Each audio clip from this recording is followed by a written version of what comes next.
warahmatullahi wabarakatuh. Alhamdulillah, alhamdulillahillazi anzala sakinatan fi qulubil mu'minin liyazdadu imanan ma'a imanihim. Asyhadu an la ilaha illallah wa asyhadu anna Muhammadan abduhu wa rasuluh la nabiyya ba'dah. Allahumma shalli ala sayyidina Muhammad wa ala alihi sayyidina Muhammad. Yang kami hormati Al-Mukarram Al-Ustadz Haji Dr. Zuhad Mastuki MAG selaku pentausiah kita pada pagi hari ini. Yang kami hormati Ayahanda Komjen Pol Purnawirawan Dr. Andes Lutfi Lubihanto MM selaku Ketua Pembina Yayasan Muslim Jambi. Yang kami hormati Bapak Aditya Rahman SEMSAK selaku Sekretaris Umum Yayasan Muslim Jambi. Yang kami hormati Kepala Sekolah TK SD Islam Al-Azhar 57 Jambi, serta yang kami hormati Bapak Ibu guru, karyawan Yayasan Muslim Jambi.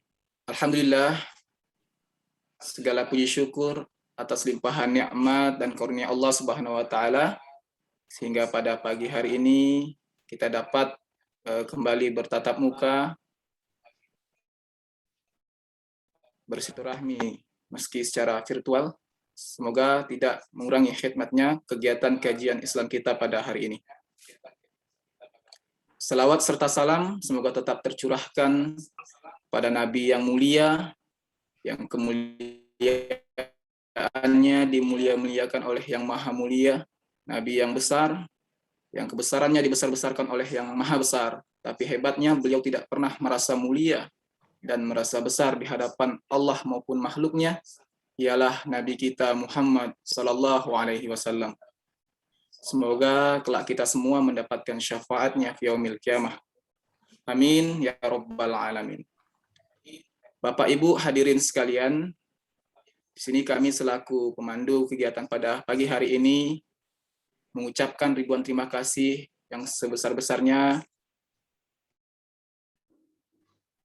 pada Al-Ustadz Zuhad Mastuki yang telah hadir untuk mengisi tausiah kita pada hari ini, dan juga kepada Bapak Ibu sekalian yang telah meluangkan waktunya untuk mengikuti pengajian pada hari ini. Semoga kehadiran kita di sini dihitung sebagai amal ibadah dan juga mendatangkan kebaikan untuk kita semua. Amin ya rabbal alamin. Baik Bapak Ibu sekalian, adapun tema kajian kita pada hari ini yaitu keutamaan istighfar. Sebelum kita memulai kajian kita pada hari ini, mari sama-sama kita buka kajian kita hari ini dengan sama-sama membaca basmalah. Bismillahirrahmanirrahim. Untuk keberkahan acara kita, kajian kita pada hari ini, kami mohon sediaannya kepada Bapak Elvis Priyadi untuk memimpin doa pada kesempatan ini. Kepada Pak Elvis kami persilakan. Assalamualaikum warahmatullahi wabarakatuh. Waalaikumsalam warahmatullahi wabarakatuh. Astaghfirullahalazim, astaghfirullahalazim, astaghfirullahalazim. Innallahal ghafurur rahim. A'udzu billahi minasyaitonir rajim. Bismillahirrahmanirrahim. Alhamdulillahirabbil alamin. Hamdan syakirin, hamdan na'imin, hamdan ni'amahu wa yukafi mazidah. Ya Rabbana lakal hamdu kama yanbaghi li jalali wajhikal karim azimi sultanik. Allahumma salli ala sayyidina Muhammad wa ala ali sayyidina Muhammad. Allahumma inna nas'aluka ridhaka wal jannah wa na'udzubika min sya'atika wan nar. Allahumma inna nas'aluka ridhaka wal jannah wa na'udzubika min sya'atika wan nar. Allahumma inna nas'aluka ridhaka wal jannah wa na'udzubika min sya'atika wan nar. Allahumma inna nas'aluka salamatan fid din wa afiyatan fil jasad wa ziyadatan fil ilmi wa barakatan fil rizqi wa tawbatan qabla al-maut wa rahmatan indal maut wa maghfiratan ba'dal maut. Allahumma hawwin alaina fi syakaratil maut wa najata minan nar wa ratwa minal hisab. Ya arhamar rahimin, يا حي يا قيوم يا ذا الجلال والإكرام. ربنا آتنا في الدنيا حسنة وفي الآخرة حسنة وقنا عذاب النار. وصلى الله سيدنا ومولانا محمد النبي الأمي وعلى آله وصحبه وسلم والحمد لله رب العالمين. Wassalamualaikum warahmatullahi wabarakatuh. Waalaikumsalam warahmatullahi wabarakatuh. Waalaikumsalam warahmatullahi wabarakatuh. Terima kasih kami ucapkan kepada Bapak Elvis Priyadi yang telah memimpin doa kita pada pagi hari ini. Semoga apa yang kita panjatkan diijabah oleh Allah Subhanahu wa taala. Amin ya rabbal alamin. Baik, selanjutnya yaitu tausiah keagamaan tentang keutamaan istighfar yang akan disampaikan oleh Al-Mukarram Ustadz Zuhad Masduki. Pada Ustadz kami persilahkan. Assalamualaikum warahmatullahi wabarakatuh. Waalaikumsalam warahmatullahi wabarakatuh. Alhamdulillah wassalatu wassalamu ala Rasulillah Muhammadin khairi abdillah wa ala alihi wa ashabihi wa man tabi'ahum bi ihsanin ila yaumil qiyamah. Yang saya hormati Bapak Komjen Pol Dr. Andes Lutfi Lubianto selaku Ketua Pembina Yayasan Muslim Jambi, yang saya hormati Ketua Yayasan Muslim Jambi Ibu Lasmawati Aryani Lasmawati MPSI, seluruh keluarga besar Yayasan Muslim Jambi, dan keluarga besar Sekolah Islam Al-Azhar 57 Jambi. Alhamdulillah pagi ini kita bisa bertemu lagi dalam keadaan sehat walafiat, sehingga kita bisa melanjutkan kegiatan rutin kita, kajian Islami virtual. Tema hari ini adalah keutamaan istighfar. Fadilahnya istighfar, nilai tambah yang akan kita dapat dengan beristighfar. Istighfar itu adalah satu bentuk dari pertobatan kita, dari kesalahan-kesalahan kita, dari dosa-dosa kita, baik dosa yang dilakukan terhadap Allah maupun dosa yang dilakukan terhadap sesama manusia. Kalau kita baca Al-Quran, di situ terdapat banyak sekali tuntunan dan perintah untuk pertobatan dengan cara beristighfar. Kalau kita simpulkan dari sekian banyak ayat Al-Quran yang bicara tentang istighfar itu, maka dampaknya kita bisa identifikasi. Paling tidak kita menemukan 8 item dampak orang beristighfar itu. Saya tidak perlu sebut ayatnya karena cukup banyak ini ya, supaya tidak menyita waktu. Yang pertama, dengan bertobat itu kita akan mendapatkan rahmat dari Allah Subhanahu wa taala. Yang kedua, dengan bertobat dan beristighfar, kita akan dalam bahasa surat Al-Furqan ayat 70, Allah akan mengganti kesalahan kita dengan kebaikan. Maksudnya, kita akan merubah aktivitas-aktivitas kita yang sebelumnya cenderung kepada keburukan, kemudian cenderung kepada kebaikan. Nah, jadi potensi-potensi berbuat buruk lalu dialihkan kepada potensi-potensi untuk melakukan amal-amal kebaikan. Lalu yang ketiga, orang bertobat itu maka insya Allah akan dihapus dosa-dosa oleh Allah Subhanahu wa taala. Yang keempat, orang yang mau bertobat itu insya Allah akan masuk surga nanti di akhirat. Yang kelima, orang yang bertobat dari kesalahan-kesalahannya itu, maka dia dijamin oleh Allah akan terbebas dari siksa dunia dan siksa akhirat. Karena dosa itu mengakibatkan orang kena siksa baik di dunia maupun di akhirat. Yang keenam, orang yang mau bertobat, maka dia akan mendapatkan kebahagiaan hidup di dunia maupun di akhirat. Yang ketujuh, kalau orang mau bertobat karena dia melakukan kesalahan yang dampaknya itu kepada masyarakat, berdampak sosial, bukan hanya berdampak pada dirinya sendiri, maka masyarakat yang ada di lingkungannya juga akan terbebas dari efek tobatnya tadi. Yang kedelapan, orang yang bertobat itu kalau dosanya berkaitan dengan masyarakat, maka masyarakat akan memperoleh rasa aman dan tentram. Dan yang bersangkutan juga akan memperoleh rasa aman dan tentram dalam kehidupan bermasyarakat.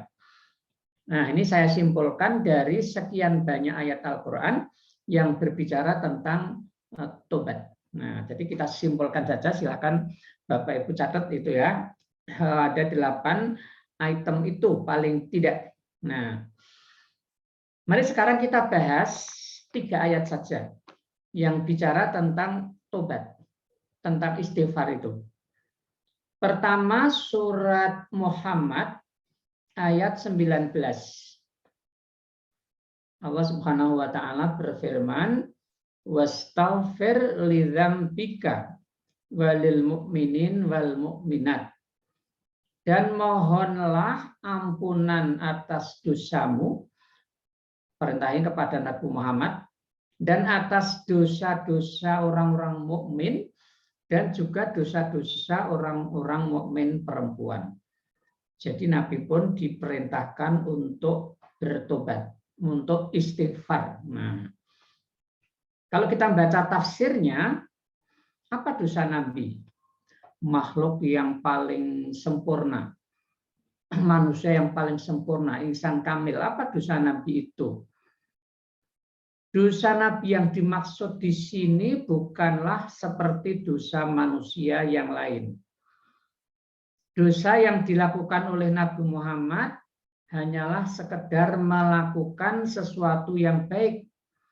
Padahal beliau mestinya melakukan sesuatu yang terbaik selaku insan kamil. Contohnya, di surat Abasa, Rasulullah itu waktu itu sedang menemui tokoh-tokoh Quraisy untuk diajak masuk Islam. Lalu pada saat pertemuan berlangsung, datang seorang buta namanya Ibnu Ummi Maktum. Nah, lalu Ibnu Ummi Maktum yang datang untuk minta pengajaran agama kepada Rasulullah tidak diperhatikan oleh Nabi. Dengan anggapan untuk urusan Ibnu Ummi Maktum bisa ditangguhkan. Tapi untuk urusan tokoh-tokoh Quraisy ini kan nggak bisa ditangguhkan. Ini sulit mencari kesempatan bisa bertemu dengan sekian banyak tokoh dalam satu waktu. Nah, perbuatan Nabi ini sebenarnya lumrah dilakukan oleh siapa saja. Kalau ada seorang pejabat sedang menemui pejabat di atasnya, lalu ada orang lain mau masuk di ruangnya kan nggak boleh, biasa itu. Nah, bahkan kalau presiden itu orang mau ketemu tidak langsung bisa ketemu, ada ringnya di situ, mesti ada protokolnya. Nah, kalau Nabi kan tidak ada protokolnya. Tetapi Nabi yang tidak memperhatikan Ibnu Ummi Maktum ditegur oleh Allah Subhanahu wa taala itu. Ada salah tawalla anja'ahul amma itu. Nah, jadi sebenarnya Nabi tidak salah. Tapi Nabi dikoreksi oleh Allah. Nabi ditegur oleh Allah Subhanahu wa taala. Karena apa? Karena Nabi tidak melakukan yang terbaik. Nah, gitu maksudnya. Harusnya Nabi melakukan yang terbaik. Itu Nabi hanya melakukan yang baik, nah, bukan yang terbaik. Jadi kalau rumus agama itu ketika manusia itu statusnya makin naik, maka tuntutannya makin tinggi. Nah, gitu ya, itu rumus ya. Statusnya makin naik, tuntutannya makin tinggi. Kalau seorang kepala sekolah dengan seorang guru biasa, tuntutannya lebih tinggi kepala sekolah. Kalau guru biasa datang jam 7 kurang 5 menit, tuntutannya kepala sekolah itu datangnya paling tidak 7 kurang 1/4. Jadi lebih gasik dari guru biasa. Harus lebih rajin dibanding guru biasa. Nah, gitu. Kalau murid masuknya jam 7, datang ke sekolah jam 7, gurunya harus datang sebelum jam 7. Nah, kalau murid itu pakai sandal, gurunya mesti pakai sepatu. Tidak boleh gurunya itu hanya pakai sandal seperti yang dipakai oleh muridnya. Nah, jadi penampilan seorang kepala sekolah mesti lebih baik dari penampilan guru. Penampilan guru mesti lebih baik dari penampilan murid-muridnya. Nah, gitu ya. Ini harus disadari oleh kita semua. Kalau kita tidak melakukan itu, nah ini ada semacam dosa. Dosa. Ini akan berimplikasi kepada lingkungan di mana kita itu berada. Nah, gitu maksudnya. Rasulullah itu sudah melakukan yang baik, tapi belum yang terbaik. Maka beliau dikoreksi oleh Allah Subhanahu wa taala. Jadi ini Nabi tidak salah sebenarnya, hanya Nabi itu tidak menampilkan yang paling baik itu. Nah, gitu ya. Ini yang dimaksud istighfarnya Nabi. Nah, jadi beda dengan manusia yang lain ya. Manusia sempurna melakukan hal yang lebih baik. Atau yang dimaksud adalah saat-saat di mana terjadi sedikit kelengahan atau penurunan sedikit dari kualitas pengabdian dibanding dengan kebiasaan beliau sebelumnya. Ini juga dianggap dosa oleh Nabi sendiri. Nah, jadi misalnya Nabi biasanya sholat malamnya itu tiap malam, rutin. Kemudian Nabi tidak sholat malam, nah itu dosa bagi Nabi. Nah, itu yang dimaksud.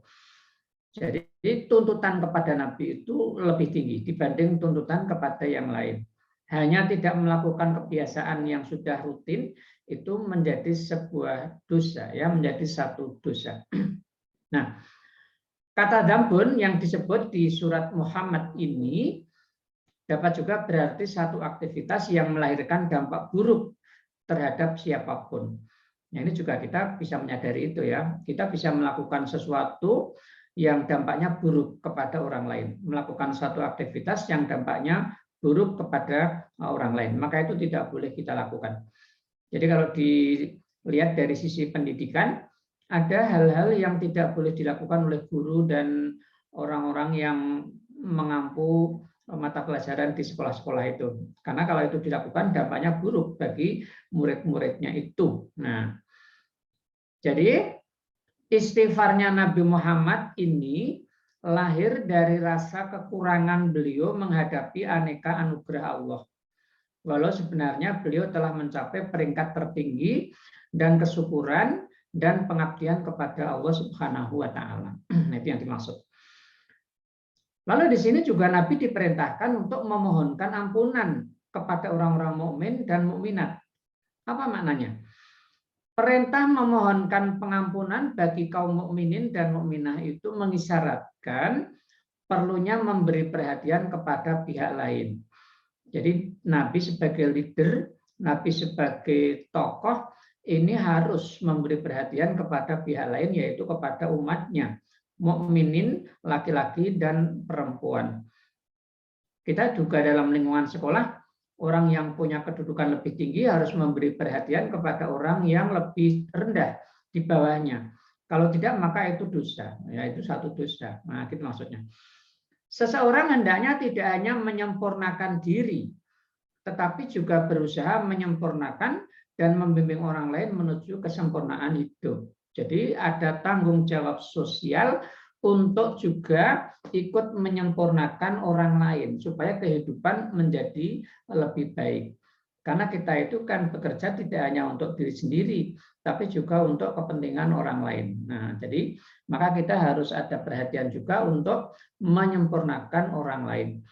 Makanya diri sendiri harus sadar untuk selalu melakukan peningkatan-peningkatan, ya, sehingga ketika kita ada usaha untuk menyempurnakan orang lain, kita tentu sudah lebih baik dibanding orang lain yang akan kita tingkatkan itu tadi. Nah, gitu ya, itu ya. Jadi sampai begitu ya istighfar itu. Baik, kita lihat ayat yang kedua. Kita akan bahas 3 ayat saja ya sebagai sampel. Surat An-Nisa ayat 106. Surat An-Nisa ayat 106. Ayatnya berbunyi, wastaghfirillah innallaha kana ghafurur rahim. Ayat 106. Dan mohonlah ampun kepada Allah, sesungguhnya Allah Maha Pengampun lagi Maha Penyayang. Ini juga perintahnya itu kepada Rasulullah Shallallahu Alaihi Wasallam. Apa maknanya? Perintah beristighfar yang ditujukan kepada Rasulullah di atas menunjukkan bahwa semakin tinggi derajat seseorang di sisi Allah, semakin besar pula tanggung jawabnya. Dan karena itu dikenal rumus yang menyatakan, ini jargonnya yang tadi saya isyaratkan itu, hasanatul abrar sayyiatul muqarrabin. Yang namanya muqarrabin itu orang yang paling dekat kepada Allah. Di bawahnya muqarrabin itu namanya abrar. Di bawahnya abrar itu namanya solihun. Nah, jadi paling tidak ada 3 peringkat kedekatan kepada Allah. Yang paling tinggi namanya muqarrabun, di bawahnya abrar, di bawahnya lagi as-solihun. Nah, gitu ya. Jadi yang dianggap baik untuk solihun belum dianggap baik untuk abrar. Yang dianggap baik untuk abrar belum dianggap baik untuk muqarrabun. Nah, gitu maksudnya.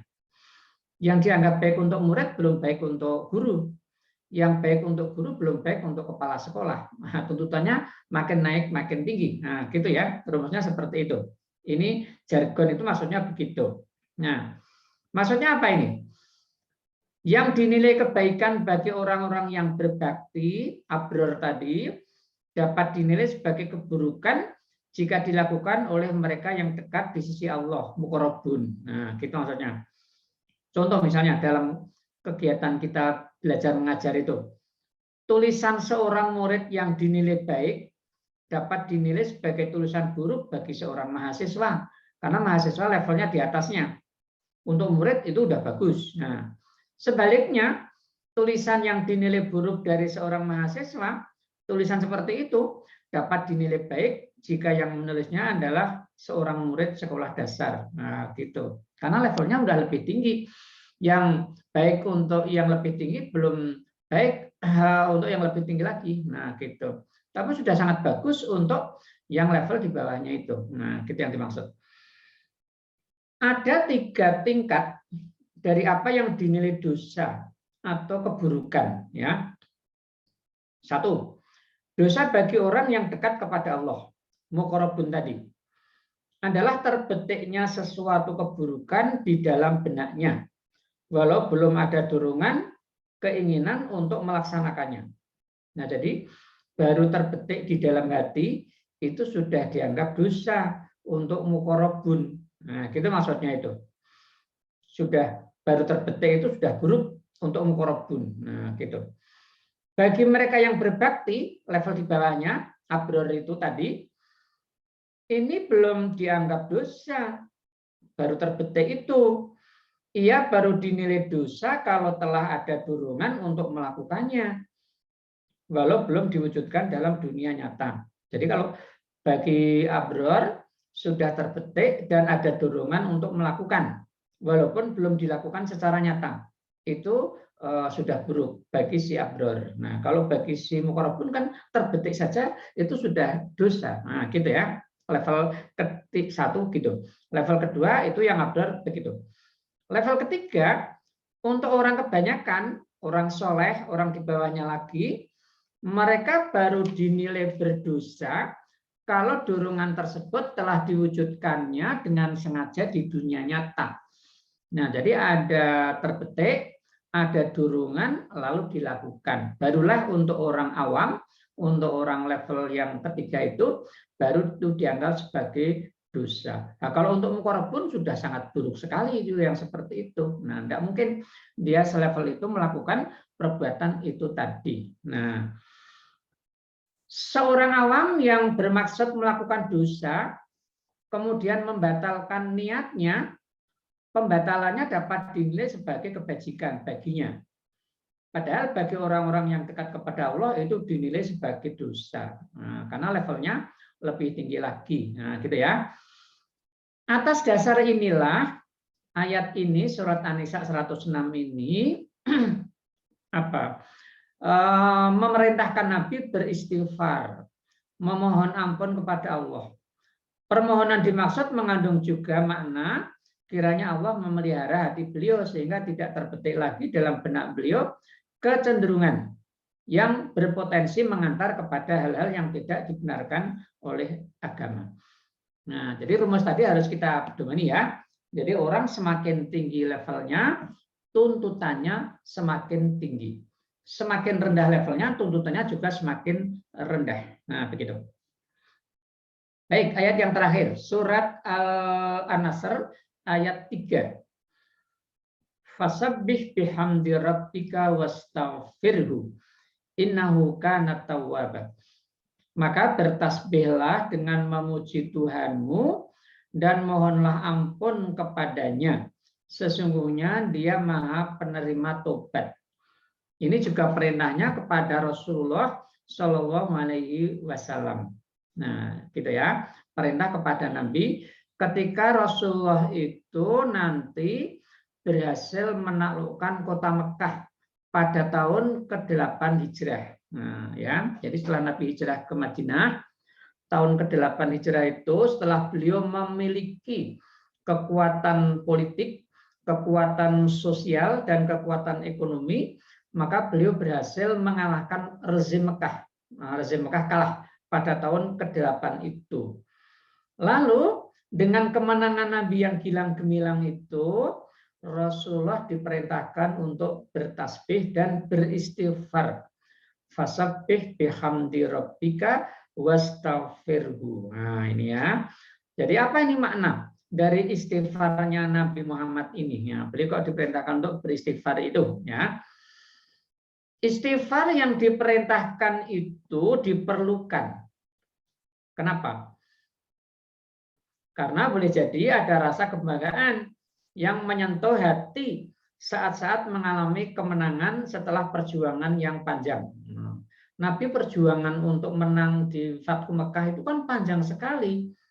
13 tahun periode Mekah, hasilnya masih sangat minim.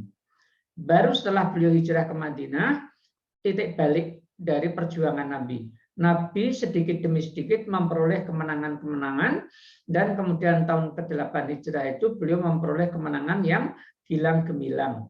Nah, boleh jadi dengan kemenangan ini ada rasa kebanggaan yang menyentuh hati Nabi saat-saat mengalami kemenangan yang panjang itu tadi, setelah perjuangan yang panjang itu tadi. Nah, gitu maksudnya. Maka beliau diperintahkan untuk istighfar. Boleh jadi itu dosa untuk seorang nabi tadi. Nah, gitu. Ini adalah satu kondisi kejiwaan yang sulit dihindari oleh jiwa manusia. Nah, kita juga begitu kan. Kalau kita memperoleh kemenangan, kita memperoleh keberhasilan, boleh jadi ada rasa kebanggaan yang berlebih dari kita. Maka kita perlu istighfar kepada Allah Subhanahu wa Ta'ala untuk membebaskan kita dari dosa-dosa itu. Nah, itu yang dimaksud. Nah, apalagi Nabi, ya, apalagi Nabi terbetik saja udah nggak boleh itu. Nah, gitu. Baik, yang kemungkinan kedua, kenapa Nabi diperintahkan beristighfar? Istighfar itu juga bisa jadi akibat apa yang terbetik di dalam hati, berupa kekesalan dan rasa keterlambatan datangnya bantuan ilahi pada saat perjuangan yang demikian panjang dan melelahkan. Boleh jadi juga ada terbetik di dalam hati Nabi seperti itu ya. Kok lama ya Allah itu nggak bantu-bantu. Sampai 13 tahun periode Mekah belum berhasil, tambah 8 tahun periode Madinah. Jadi 21 tahun beliau baru berhasil. Ini kalau orang menanti bantuan Allah kan lama banget ini ya.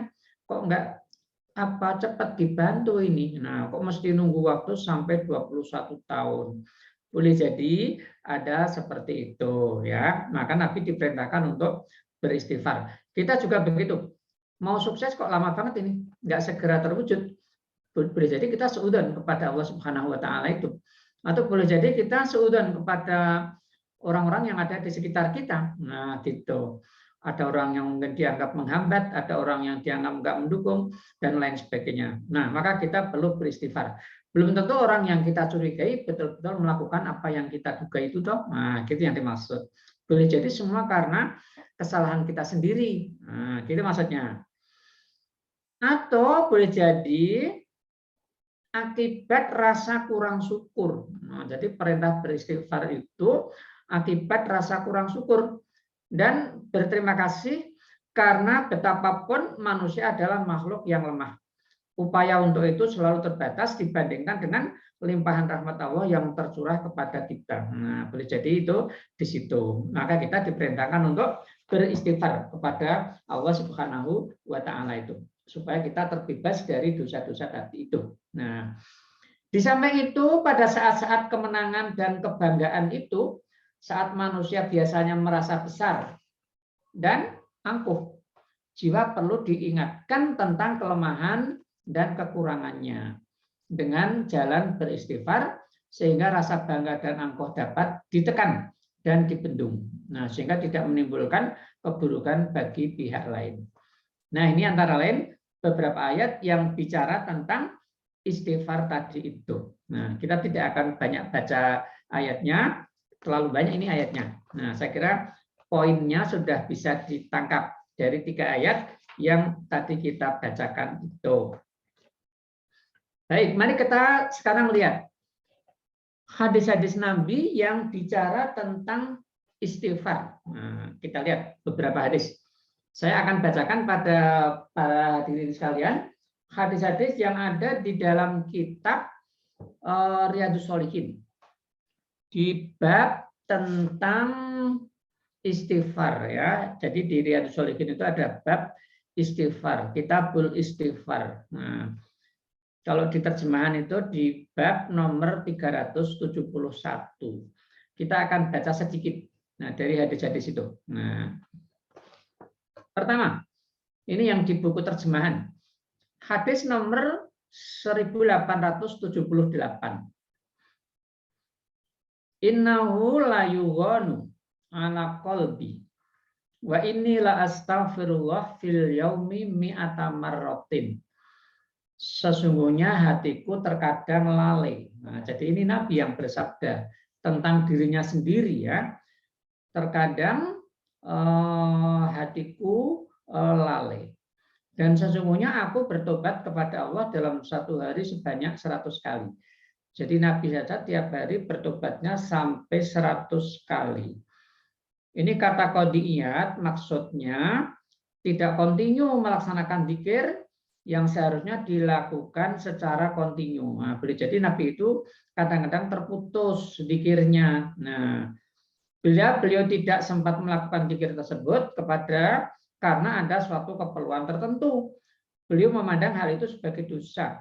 Maka beliau memohon ampun kepada Allah atas hal itu. Nah, jadi kenapa Nabi kok sempat tidak zikir misalnya? Kok sampai terputus itu?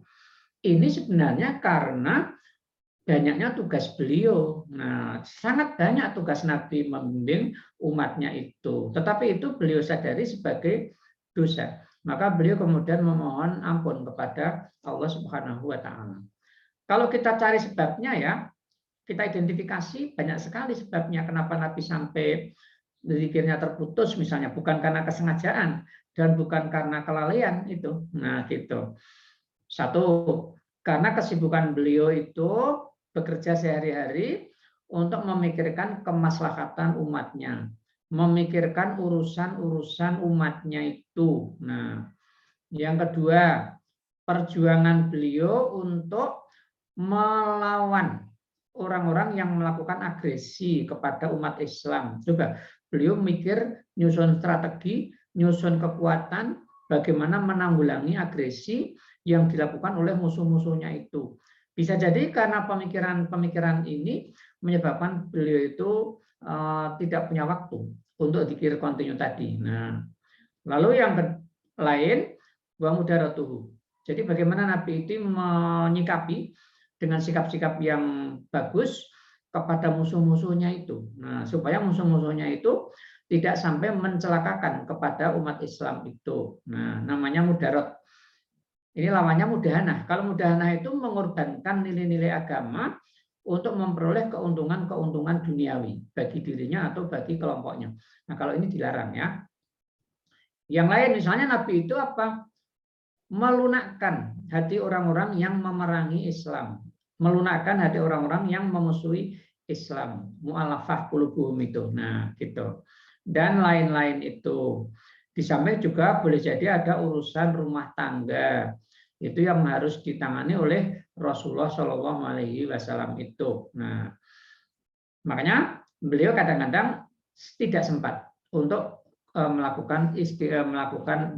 Nah, gitu. Kadang-kadang terputus, mungkin sekali dua kali terputus itu zikirnya Rasulullah Shallallahu Alaihi Wasallam itu. Nah, ini yang dimaksudnya sudah baru seperti itu. Untuk levelnya Nabi sudah dianggap sebagai dosa. Karena makomnya Nabi yang paling tinggi tadi sebagai insan kamil itu. Nah, gitu. Maka kalau kita bisa menyadari juga kelalaian-kelalaian kita, hendaknya kita juga beristighfar kepada Allah Subhanahu wa taala itu. Nah, gitu. Baik, kita baca hadis berikutnya. Hadis nomor 1882. Man lazimal istighfaro ja'alallahu lahu min kulli dhikin makhraja wa min kulli hammin faraja wa razaqahu min haitsu la yahtasib. Barang siapa senantiasa beristighfar, maka Allah akan menjadikan baginya jalan keluar dari segala kesempitan dan kemudahan, dari segala kesulitan, serta memberinya rezeki dari arah yang tidak dia duga-duga. Nah, ini hadis nomor 1882 itu. Nah, gitu. Gimana ini keterangannya ini, hadis ini? Siapa yang senantiasa beristighfar, jadi terus-terusan maksudnya ya, beristighfar, maka Allah akan menjadikan baginya itu jalan keluar dari setiap kesempitan yang dia alami itu. Karena apa?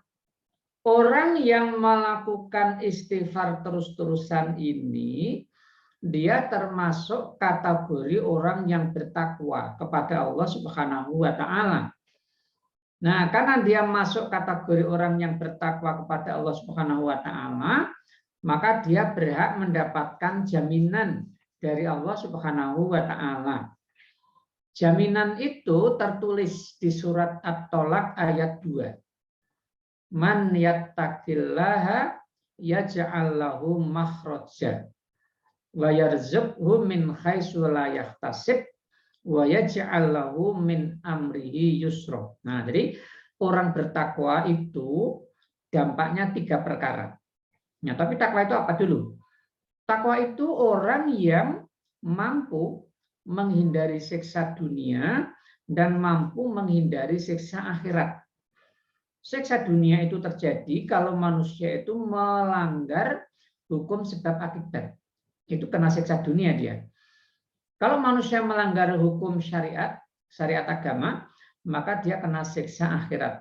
Nah, siksa akhirat ini ditangguhkan sampai manusia meninggal, kembali kepada Allah Subhanahu wa taala. Nah, jadi siapa yang mampu menghindari siksa dunia dan siksa akhirat itu, maka dia mendapatkan jaminan jalan keluar dari kesulitannya. Nah, ini jaminan yang ada di surat At-Tolak ayat 2. Jadi kalau dia dapat kesulitan, dia bisa menghindari kesulitan itu. Dia bisa keluar dari kesulitan yang sedang dia alami itu. Nah, yang kedua, dia mendapat jaminan, mendapat rezeki dari arah yang tidak ia duga. Yang ketiga, Allah akan menjadikan semua urusannya menjadi mudah. Nah, itu salah satunya dengan cara istighfar tadi. Orang yang terus-terusan mendawamkan, dia beristighfar. Nah, jadi ini orang yang selalu menyadari kesalahannya. Kalau orang itu selalu menyadari kesalahannya dan dia beristighfar, maka dia akan terbebas dari kesalahan itu dan dia akan hidup bebas dari kesalahan. Nah, inilah yang membuat dia kemudian menjadi orang yang bertakwa kepada Allah Subhanahu wa taala itu. Nah, jadi jaminannya ada di surat At-Tolak ayat 2 dan ayat berikutnya. 3, mendapat jalan keluar dari kesulitan. Yang kedua, mendapat rezeki dari arah yang tidak diduga-duga. Yang ketiga, mendapatkan kemudahan. Nah, dalam semua urusannya itu.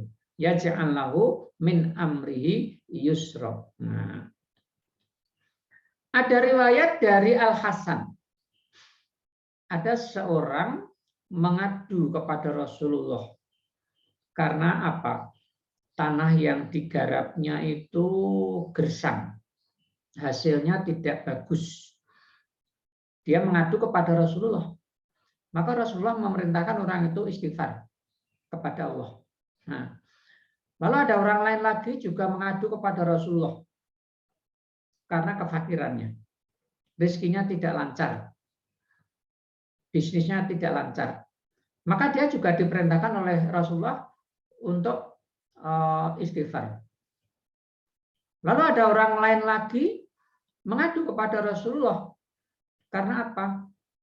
Keturunannya sedikit. Nah, dia ingin punya anak banyak, tapi kok anaknya hanya sedikit. Nah, mungkin ingin 3, hanya punya anak 1.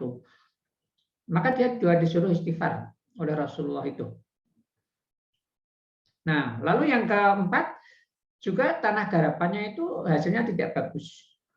Dia juga disuruh istighfar kepada Allah Subhanahu wa taala. Nah, maka ada orang berkata kepada Nabi, "Wahai Nabi, ini orang-orang ini kan kasusnya beda-beda. Yang satu tanahnya gersang, suruh istighfar. Yang satu fakir, suruh istighfar. Yang satu anaknya sedikit, suruh istighfar. Yang satu hasil pertaniannya nggak bagus, juga suruh istighfar. Kenapa kok suruh istighfar itu?" Nah, lalu Nabi membacakan kepada mereka surat At-Tolak ayat 2 tadi. Waman yattaqillaha yaj'al lahu makhraja. Karena dengan istighfar itu orang akan meningkat kedudukannya menjadi orang yang bertakwa kepada Allah Subhanahu wa taala. Tapi istighfar yang beneran. Nah, gitu ya. Istighfar yang beneran itu syaratnya penyesalan terhadap dosa. Yang kedua, tidak akan melakukan dosa itu lagi. Yang ketiga, istighfar. Mohon kepada Allah untuk diampuni. Yang keempat, kalau dosa itu berkaitan dengan hak Adam, hak milik orang lain, maka harus dikembalikan kepada yang bersangkutan. Nah, itu syaratnya 4 ya. Tobat itu, istighfar itu syaratnya itu. Tetapi tidak hanya diucapkan dengan lisan. Kalau istighfar itu hanya diucapkan dengan lisan, itu istighfarnya orang munafik. Antara hatinya dengan ucapannya itu berbeda. Jadi harus dilaksanakan beneran. Maka kalau orang bisa memenuhi 4 hal tadi, dia naik peringkatnya menjadi orang bertakwa. Dengan bertakwa itu akan terhindar dari siksa dunia dan siksa akhirat. Nah, gitu loh logika ayat yang dibacakan oleh Nabi kepada beberapa orang yang mengadu dengan kasus yang berbeda-beda tadi itu. Jadi kalau sekolah Islam Al-Azhar misalnya kok banyak kesulitan ya dalam pengembangan pendidikan. Nah, istighfar juga itu rumusnya dari Nabi itu. Kok sulit berkembang? Ya istighfar juga itu, harus introspeksi dan koreksi diri. Ada apa di situ? Nah, di dalam internal lembaga ada masalah apa itu? Yang itu harus diurai dan diselesaikan. Nah, gitu. Guru-guru secara pribadi-pribadi kalau ada masalah ya istighfar juga jalan keluarnya. Nah, itu yang dimaksud oleh Nabi. Sehingga orang akan naik peringkat statusnya, kedudukannya itu menjadi orang bertakwa, muttaqin. Nah, gitu ya, muttaqin. Kemampuan menghindari siksa dunia dan kemampuan menghindari siksa akhirat. Dampaknya 3 perkara. Dapat jalan keluar dari kesulitan, dapat rezeki dari arah yang tidak diduga-duga. Yang ketiga, semua urusannya dijadikan mudah oleh Allah Subhanahu wa taala itu. Nah, luar biasa kan? 3 persoalan ini. Nah, gitu. Baik, kita lihat lagi hadis berikutnya. Hadis nomor 1884.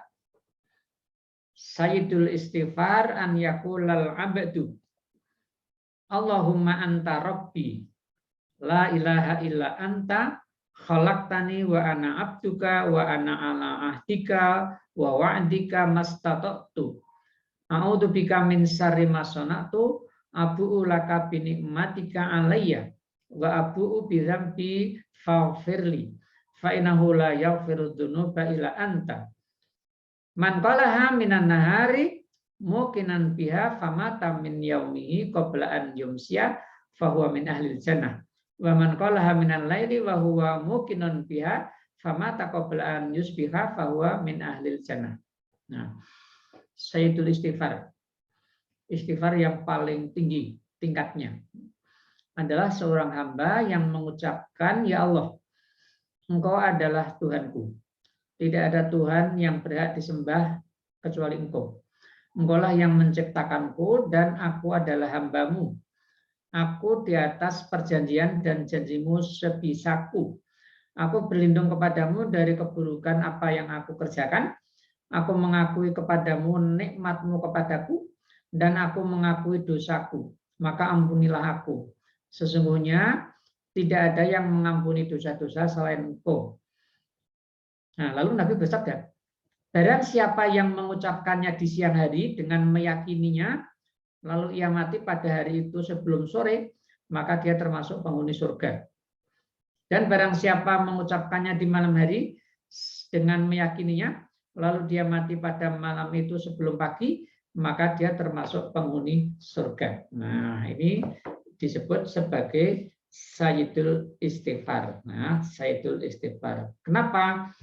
Karena dengan doa semacam ini, manusia tadi yang bersangkutan itu mengakui kelemahannya dan mengakui keterbatasannya di dalam melaksanakan tuntunan-tuntunan Allah Subhanahu wa taala.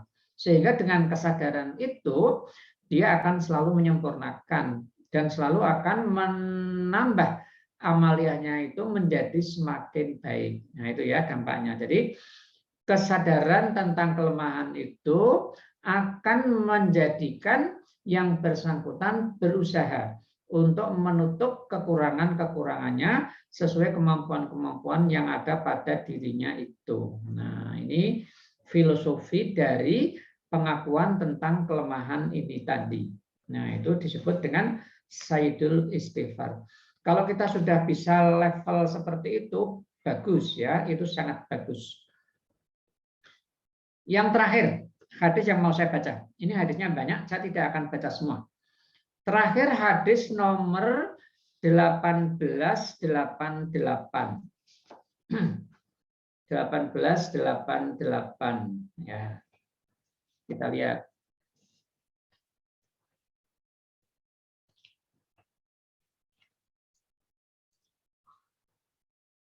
An Ibni Umar Anan Nabi Shallallahu Alaihi Wasallam qala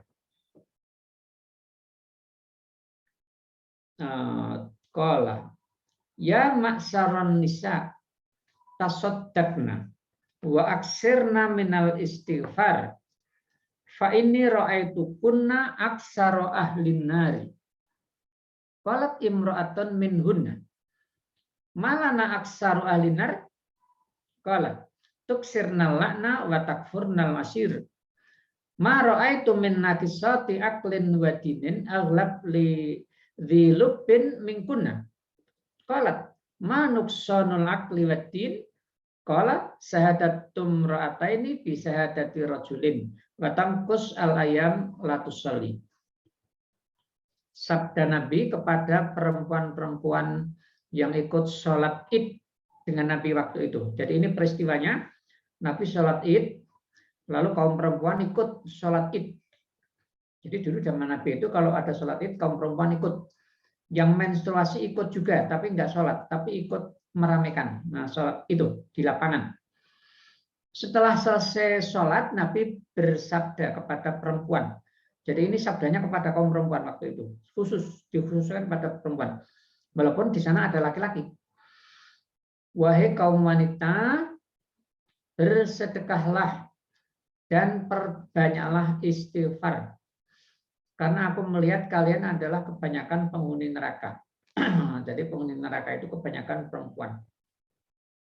Seorang wanita dari mereka bertanya, mengapa kami adalah kebanyakan penghuni neraka? Nabi menjawab, kalian banyak melaknat dan banyak kufur kepada suami. Aku tidak melihat orang yang kurang akal dan agamanya yang lebih dapat mengalahkan laki-laki yang berakal daripada kalian. Nah, jadi perempuan-perempuan di masa Nabi itu, di Madinah itu, mereka lebih mengalahkan laki-laki yang berakal. Nah, menguasai laki-laki, menguasai para suami. Nah, perempuan-perempuan di Madinah zaman itu. Nah, gitu. Jadi enggak bagus ini. Nah, enggak bagus ini.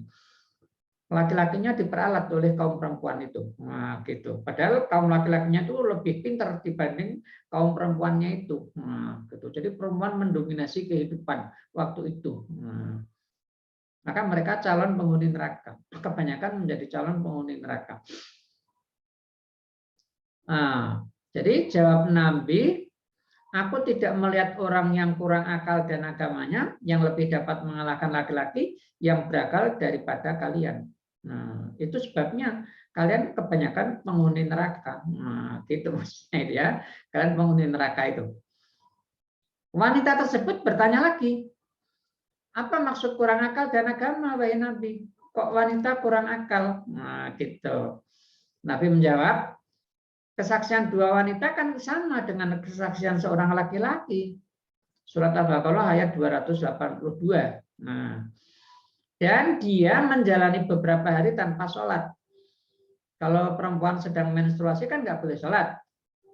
Dan tidak diganti dong. Nah, berarti ibadahnya kan banyak laki-laki. Karena laki-laki kan nggak pernah berhenti beribadah karena tidak menstruasi. Nah, jadi dia terus ibadah sepanjang waktu. Sholat 5 waktu terus dilakukan. Walaupun sakit tetap dilakukan. Tapi kalau wanita menstruasi kan tidak wajib qadha itu kan. Nah, gitu. Maka jumlah ibadahnya perempuan itu lebih sedikit dibanding jumlah ibadahnya laki-laki. Nah, ini alasannya. Kenapa perempuan itu dikatakan oleh Nabi di sini kurang akal dan kurang agama. Perempuan kurang akal itu karena kesaksian perempuan itu 2 sama dengan 1 laki-laki. Nah, maksudnya itu begini ayatnya ya, kita lihat, kita baca. Itu ayatnya panjang banget, 282. Saya potong di bagian yang berkaitan dengan hadis ini. Wastashhidu syahidaini mir rijalikum. Fa illam yakuna rajulaini farajulun mamra'atani mimman tardawna minas syuhada antadilla ihdahuma fatudzakkira ihdahumal ukhra. Nah, ini ayatnya. Hendaklah transaksi itu disaksikan oleh 2 laki-laki. Wastashhidu syahidaini.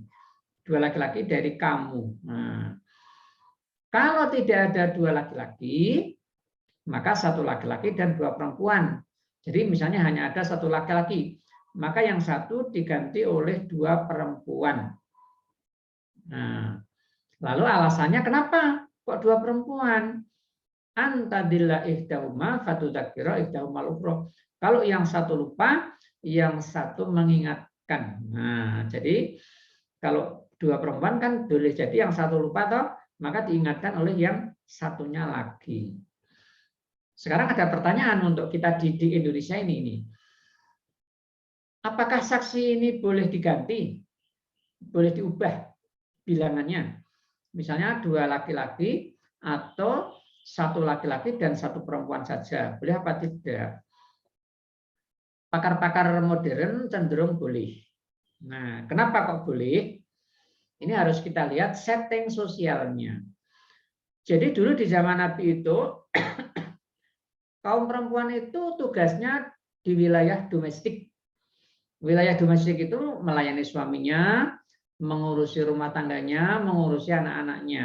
Nah, wilayah publik urusan pendidikan, urusan ekonomi, urusan politik, urusan kebudayaan, urusan macam-macam di luar rumah tangga itu semua ditangani oleh laki-laki. Nah, karena perempuan tidak biasa nangani urusan luar rumah tangga, maka mereka nggak cakap untuk mengurusi urusan-urusan itu.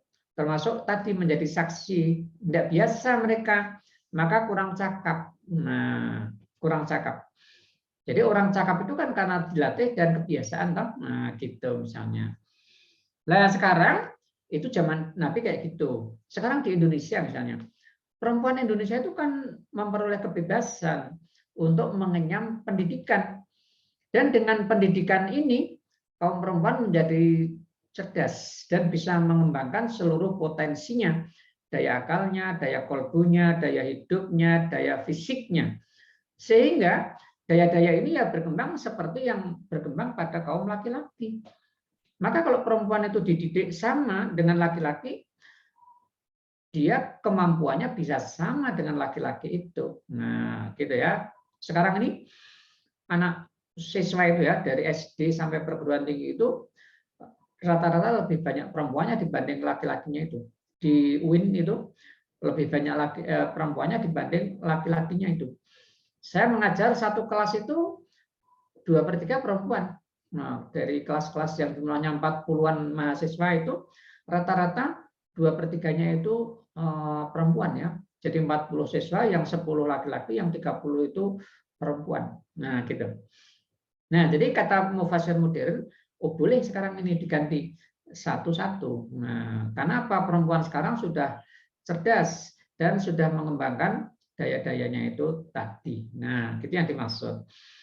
Jadi kalau gitu sekarang perempuan ini sudah setara dengan laki-laki karena mereka bisa mengembangkan seluruh daya-daya yang mereka miliki itu. Nah, gitu ya. Ini maksudnya. Dua saksi tadi. Satu laki-laki diganti oleh 2 perempuan. Ini mungkin bisa bergeser. Tapi kalau yang menstruasi tetap meninggalkan sholat, nggak boleh diganti ini ya. Ini tetap seperti itu. Nah, ini maksudnya Nabi begitu. Nah, gitu. Kemudian alasan lain kenapa perempuan ini kebanyakan penghuni neraka, karena kaum perempuan di Madinah waktu itu banyak tidak berterima kasih kepada para suami. Suaminya udah bekerja, memenuhi kebutuhan hidup dari keluarga itu. Tapi kalau salah sedikit saja diomeli oleh para istri. Nah, istrinya malah tidak terima kasih kepada para suami itu. Maka inilah yang menyebabkan mereka itu menjadi penghuni neraka. Bisa neraka dunia, bisa juga neraka akhirat ini. Neraka dunia berarti hubungan rumah tangganya tidak bagus kan. Nah, itu menimbulkan konflik antara suami dan istrinya itu. Nah, ini alasannya kenapa perempuan-perempuan itu kebanyakan di neraka. Jadi kalau tidak begitu ya tidak kan berarti. Nah, jadi dia kebanyakan penghuni neraka karena sikapnya itu kepada para suami itu. Mengkufuri nikmat dan mencaci maki suaminya. Nah, jika suami-suami yang cerdas-cerdas, sudah pintar cari duit, diomelin oleh para istri itu. Nah, lalu hidupnya berfoya-foya di dalam kehidupan rumah tangga itu. Nah, sekarang kan banyak nih perempuan gaya hidup yang kayak gitu nih. Nah, jadi boros-borosin itu, nah, gitu. Suaminya kerja di kantor, suruh korupsi. Nah, ini istrinya ini yang dorong-dorong ini. Nah, maka dia penghuni neraka. Nah, ini persoalannya itu. Maka jadilah istri-istri yang soleh. Nah, istri yang soleh yang justru membimbing suaminya supaya tetap konsisten dengan tugas-tugas yang diemban. Nah, gitu ya. Baik, makanya perempuan-perempuan diminta banyak istighfar karena banyak salahnya ini kalau seperti ini. Nah, jadi ibu-ibu yang menyadari ada kecenderungan begitu supaya surut dan istighfar kepada Allah Subhanahu wa taala. Yang kedua supaya sedekah. Nah, bersedekah. Nah, waktu itu kaum perempuan lalu sedekah. Mereka melepas antingnya, melepas gelangnya, melepas kalungnya. Lalu Bilal membawa kain memutar di barisan perempuan itu. Lalu kalung-kalung perhiasan-perhiasan mereka dilemparkan ke kain yang digelar oleh Bilal. Nah, gitu ceritanya itu. Jadi perempuan yang menyadari dosa-dosa ini yang harus dilakukan dua hal, istighfar dan bersedekah untuk membebaskan dirinya dari dosa. Baik, para jemaah yang saya hormati, saya kira ini saja yang saya baca ya. Yang lain nanti hadisnya dibaca sendiri. Nah, ini saya kira yang perlu kita jelaskan lebih rinci. Ya, silakan yang mau tanya.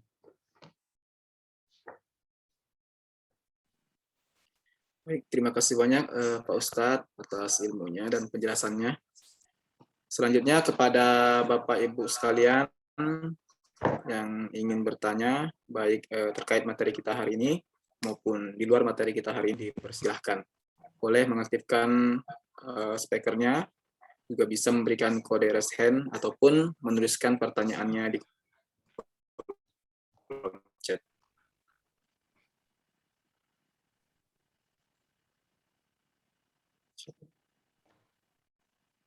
Baik, kepada Pak Tun kami persilahkan.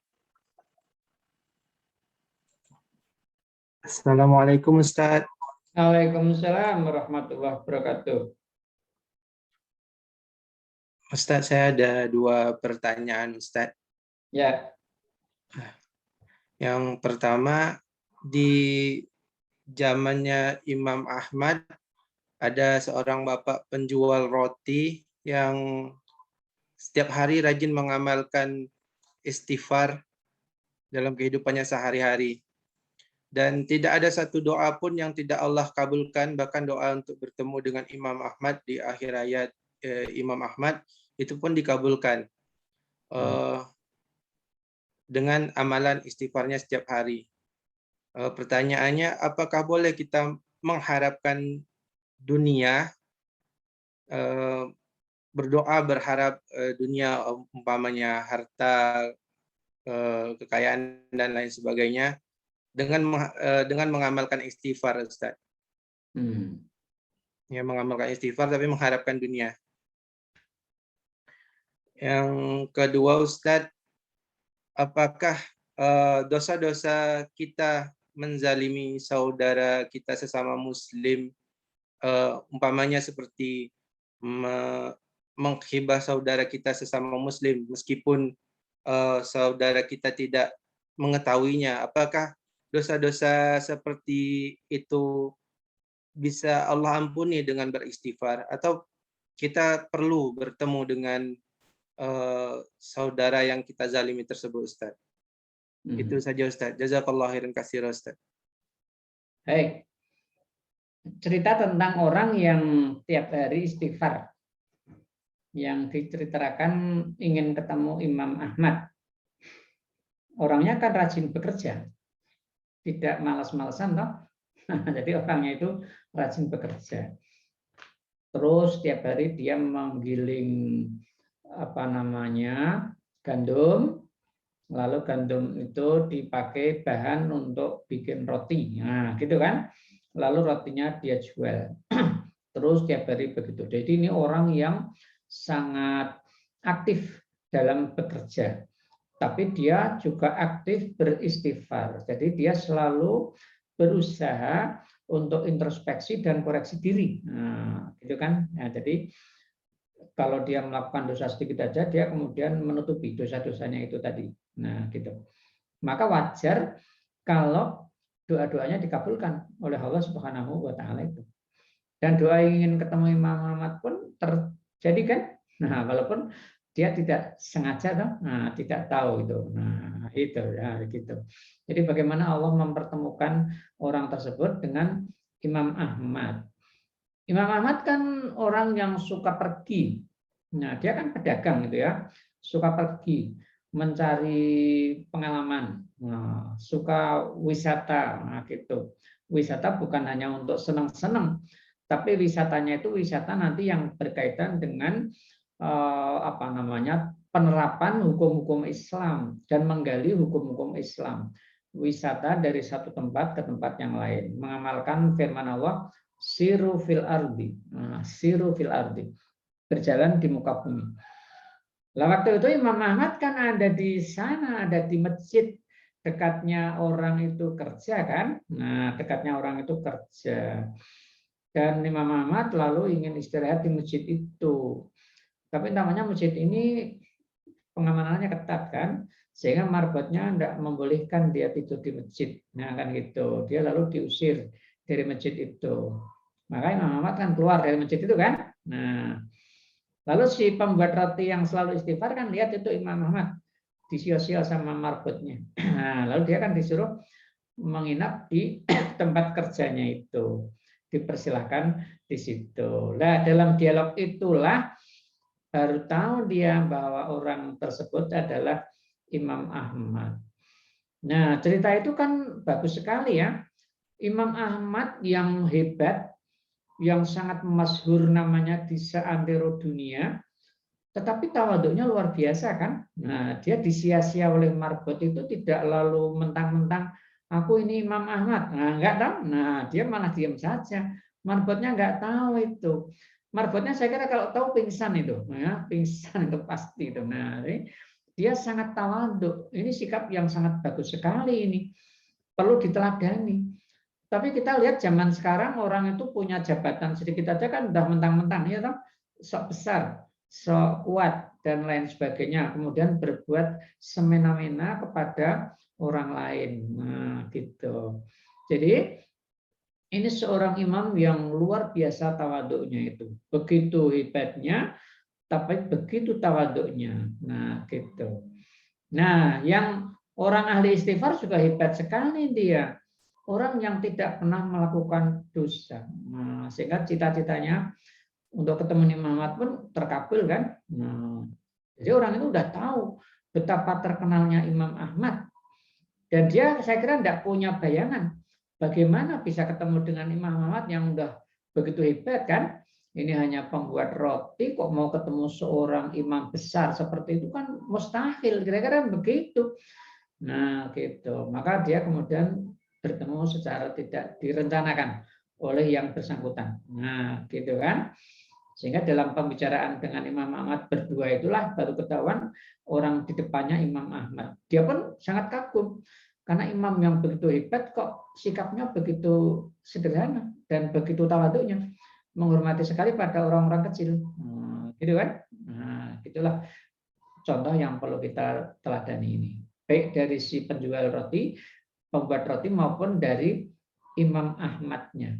Nah, pertanyaan kedua, kalau orang berbuat dosa dan kepada siapa dia berbuat dosa, kalau itu berdampak secara nyata dalam kehidupannya, maka dia perlu minta maaf pada yang bersangkutan. Tapi kalau yang bersangkutan nggak tahu, ya enggak apa-apa yang tidak minta maaf. Nah, gitu ya, enggak apa-apa. Tapi minta maaf lebih baik. Ya, minta maaf lebih baik. Saya kira banyak ini orang sekarang nih ya. Kita itu misalnya ada orang enggak suka sama kita. Boleh jadi di belakang sana orang bicarakan kita toh. Kita enggak tahu kan? Nah, enggak perlu kita minta maaf. Nah, dia minta maaf pada kita. Enggak apa-apa. Tapi yang penting dia menyadari kesalahannya, kemudian istighfar kepada Allah Subhanahu wa taala, lalu tidak mengulangi lagi apa yang sudah dia lakukan itu. Dan yang kedua yang perlu kita sadari, kalau kita diomelin orang, sepanjang kita berjalan lurus, ya enggak usah surut, terus saja kita berbuat baik. Nah, gitu ya. Banyak orang yang mungkin nggak suka sama kita karena kita berprestasi, karena kita berhasil dan lain sebagainya, lalu berusaha untuk mengganjal kita. Biarkan aja itu. Terus kita berjalan. Selama kita sendiri juga selalu beristighfar, insya Allah kita masuk kategori bertakwa. Dan kita tetap akan mendapat kesuksesan sesuai jalan yang kita ikuti. Nah, gitu ya, sesuai jalan yang kita ikuti. Nggak usah dihiraukan itu orang iri sama kita, orang ngerumpi tentang kita. Nah, kalau itu kita pikir jadi beban malahan. Nah, anggap aja angin lalu. Kafilah tetap berjalan. Nah, gitu rumusnya itu. Nah, gitu. Nah, jadi yang melakukan enggak minta maaf enggak apa-apa, yang bersangkutan juga sikapnya begitu kan. Nah, dan dia sendiri mungkin sudah memaafkan sebelum yang bersangkutan minta maaf toh. Nah, orang-orang kayak gitu kan longgar biasanya hatinya itu, tidak pendendam. Nah, kita harus menjadi seperti itu. Rasulullah itu yang ngomelin Rasul banyak enggak itu?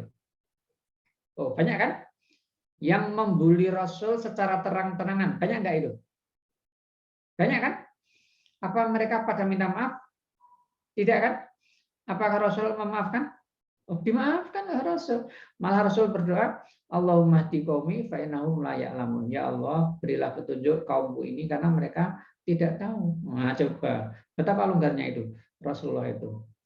Jadi silakan aja orang mau ngomel, mau macam-macam, kita jalan terus. Nah, gitu. Rasul juga begitu, jalan terus.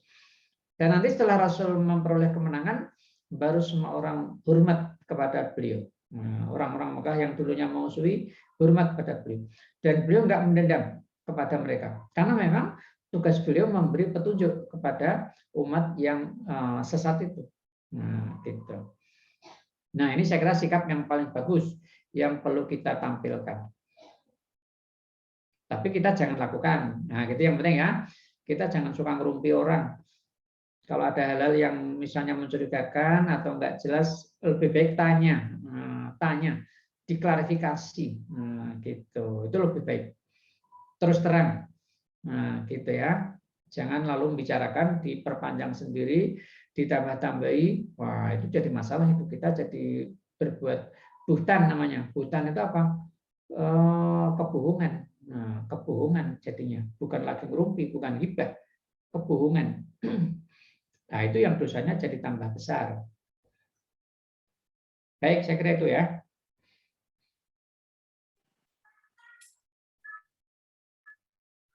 Baik, terima kasih banyak Pak Ustadz atas penjelasannya. Kami kembalikan kepada Pak Tun. Bagaimana Pak Tun?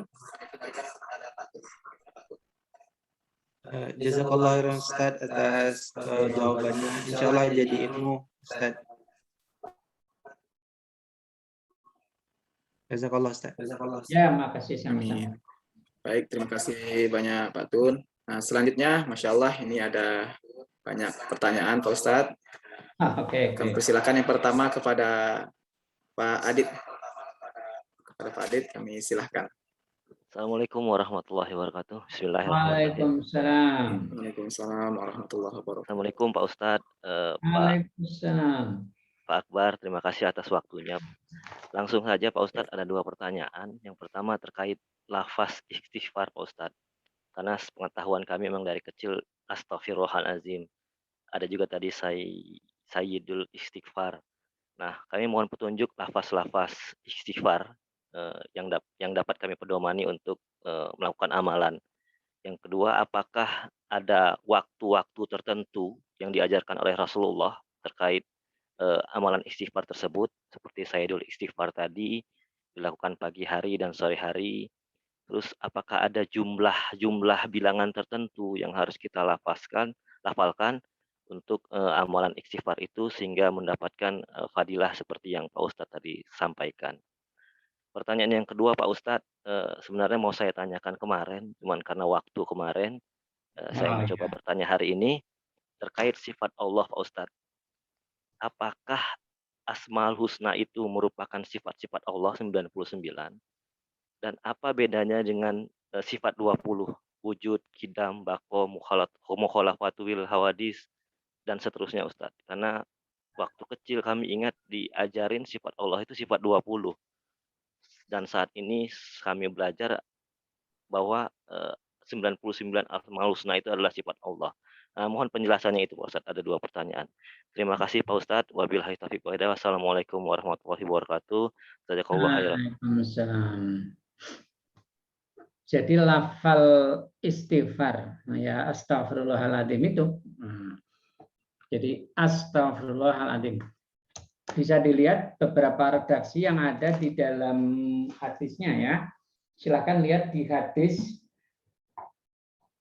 yang ada di bab istighfar. Nah, itu hadisnya kan banyak itu. Nah, istighfar yang paling populer ya Astaghfirullahaladzim, atau ditambah nanti alladzi la ilaha illa huwa al hayyul qayyum. Nah, ya jadi dilengkapi ya.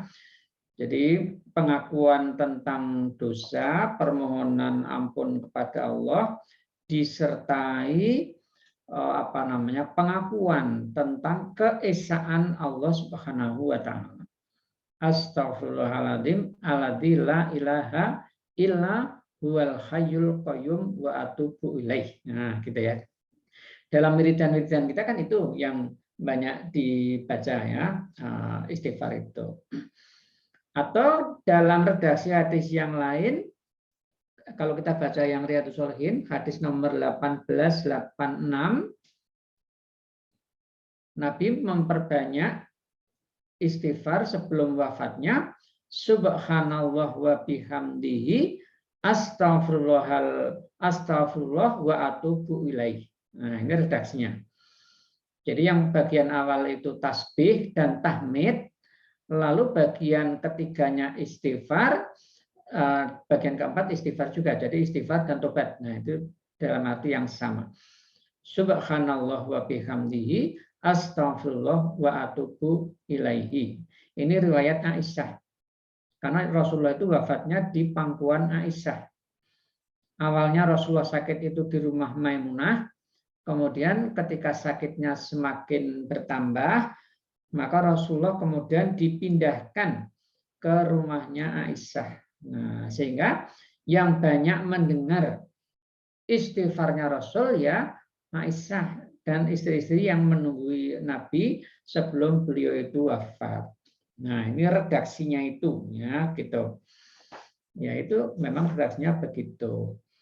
Kalau tadi ada Sayyidul Istighfar, itu keseluruhan dari susunan kalimat itu ya, keseluruhannya itu namanya Sayyidul Istighfar.